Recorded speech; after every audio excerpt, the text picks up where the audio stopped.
Today, on September 5, 2025, Jakarta stands as a symbol of Indonesia's progress and transformation. As the sun rises over the city, the streets begin to fill with life, and the city's energy is unmistakable. Jakarta pulses as the vibrant heart of Indonesia, a city that never truly sleeps. By day and by night, its skyline glows with ambition, and its streets are alive with the rhythm of millions of dreams. Here, ancient traditions and modern ambitions collide in a spectacular display, reflecting the nation's diversity and boundless energy. In Jakarta, you'll find centuries-old temples standing beside gleaming skyscrapers, and traditional dances performed in the shadow of modern office towers. Jakarta is more than a capital, it's a melting pot for people from thousands of islands, each bringing their own culture, language, and dreams. The city's markets, neighborhoods, and festivals are a living tapestry of Indonesia's incredible diversity. Indonesia itself is a vast archipelago, over 17,000 islands, hundreds of ethnic groups, and countless languages. From the western tip of Sumatra to the eastern edge of Papua, the nation stretches across a breathtaking expanse of land and sea. The city's daily bustle is a microcosm of the nation's complexity and unity. In the crowded markets and busy streets, you can witness the coming together of different backgrounds, beliefs, and aspirations, all woven into the fabric of daily life. But before Indonesia became a nation, its very name was a foreign invention, born from the minds of outsiders who gazed upon these islands from afar. The story of Indonesia begins not in Jakarta but in distant European academic halls, where scholars and explorers debated the identity of these far-flung islands. Understanding how this name came to be reveals a journey through geography, colonialism, and the forging of national identity. It's a story of how words and ideas can shape the destiny of millions. Let's trace the origins of a name that would one day unite millions and discover how Indonesia's identity was shaped by both its people and the world beyond its shores. The name Indonesia is actually a fascinating blend of two ancient Greek words, Indo, which comes from Indos, the Greek word for India, and Nesia, which is derived from Nesos, meaning islands. This combination literally translates to Indian islands. The roots of the name reflect how outsiders, especially European scholars, viewed this vast archipelago as a collection of islands lying to the east of the Indian subcontinent, closely linked in their minds to India itself. The Nesia part is also found in other regional names like Polynesia, which means many islands, and Micronesia, meaning small islands. This naming pattern was a common way for Europeans to describe and categorize the diverse island groups they encountered across the Pacific and Indian Oceans. To early European geographers and explorers, Indonesia was simply a convenient label for a region that was difficult to define, but easy to group together as the Indian Islands. It was a term that made sense from a distance on maps and in books, but didn't reflect the lived reality of the people who called these islands home. This practice of using Greek roots to name faraway places was widespread. It allowed European scholars to create a sense of order and familiarity as they mapped out the world, often without much regard for local identities or histories. The term Indonesia, then, was never born from the cultures or languages of the islands themselves. Instead, it was a product of European classification, a label created in libraries and study rooms, far from the tropical shores it described. For centuries, the people of these islands identified themselves by their own kingdoms, ethnic groups, and languages. Each island, and often each region, had its own unique name, traditions, and stories, passed down through generations. But to outsiders, especially those with colonial ambitions, a single scientific-sounding name made the archipelago easier to study, to map, and eventually, to control. It was a way to simplify a complex region for the sake of administration and power. The name Indonesia was logical and descriptive from a European perspective, but it was entirely foreign to those who actually lived on these islands, whose identities were rooted in local cultures and histories.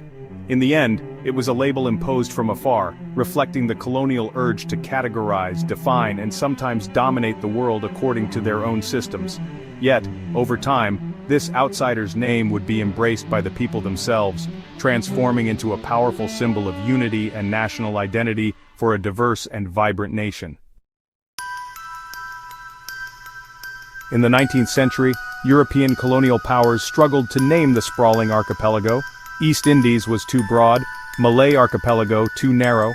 The Dutch called their colony Nederlands-Indië, the Dutch East Indies, emphasizing ownership. British scholars seeking a neutral scientific term debated alternatives in academic journals. Names like Indonesians and Malayunesians were proposed, each with drawbacks. Malayunesians excluded non-Malay peoples, East Indies ignored local diversity. The debate was academic with no input from the people who actually lived in the region. Ultimately, the search for a universal label reflected Europe's desire to map and define the world on its own terms. The name chosen would shape how generations understood the region.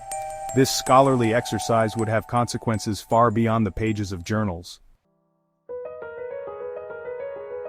The turning point came in 1850, when British ethnologist George Windsor Earl proposed Indonesians and Malaynesians as possible names.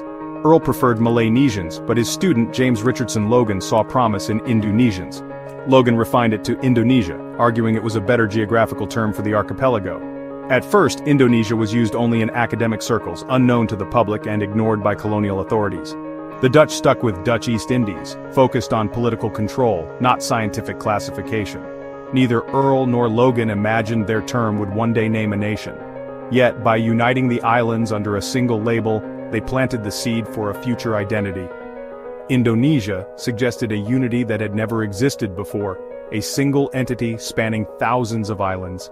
The name, born in scholarly debate, would become a rallying cry for independence.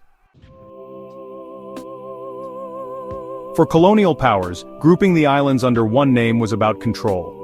The Dutch East Indies was a patchwork of kingdoms and cultures, unified only by foreign rule. A single name and administration made governance and exploitation easier. European scholars imposed order by drawing lines on maps and creating categories. The name Indonesia was part of this intellectual project, treating the archipelago as a single object of study. But this external perspective ignored the region's internal diversity. Before colonization, loyalties were local, tied to village, island, or kingdom. The Dutch united the islands under one administration, suppressing local identities but also creating a shared colonial experience. Ironically, this unity under oppression laid the groundwork for a national identity. The name Indonesia, once a tool of classification, would be reclaimed as a symbol of freedom. In the early 20th century, a new generation of Indonesians began to imagine life beyond colonial rule. The world around them was changing rapidly, and the winds of change were blowing across the archipelago. For centuries, the islands had been divided by language, culture, and geography, but now, a sense of shared destiny was beginning to take root. Educated in Dutch schools, these young men and women were exposed to new ideas about freedom, equality, and nationhood. They saw themselves not just as Javanese or Sundanese, but as part of a larger community, one that transcended old boundaries and divisions. As they debated and dreamed together, they realized they needed a name for this imagined nation, one free from colonial baggage, a name that could unite people from all walks of life. In the 1920s, nationalist leaders revived the obscure academic term Indonesia. It was a word that had once existed only in scholarly texts, but now it was given new life and new meaning. The name was neutral, inclusive, and untainted by Dutch rule. It offered hope for a future where everyone could belong, regardless of their background or ethnicity. The name Indonesia quickly spread through activist circles, appearing in pamphlets, newspapers, and the names of new organizations. It became a rallying point for those who dreamed of independence. The turning point came in 1928, at the Second Youth Congress in Batavia. Here, young people from across the islands gathered to discuss their hopes for the future. There, in a moment that would echo through history, young activists pledged allegiance to one motherland, one nation, and one language, Indonesia. Their voices rang out with conviction and hope. The Dutch authorities tried to suppress the name and the movement behind it, but it was too late. The idea had already taken hold in the hearts and minds of the people. Indonesia had become a powerful symbol of unity and resistance, inspiring people from all corners of the archipelago to join the struggle for freedom.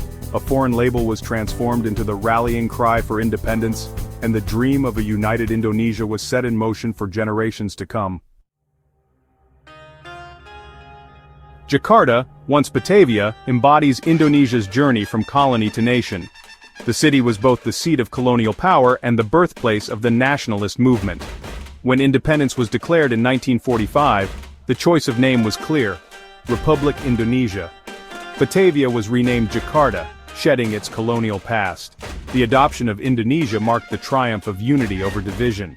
The name, once a foreign descriptor, now symbolized a shared history and hope. For Indonesians, it's a reminder that unity was hard-won, not inherited. The story of the name reflects the nation's struggle, resilience, and pride. Today, Indonesia stands as a testament to the power of identity reclaimed. A name born in distant Europe became the emblem of a people's freedom. Indonesia is more than a place. It's an idea, chosen and cherished by its people.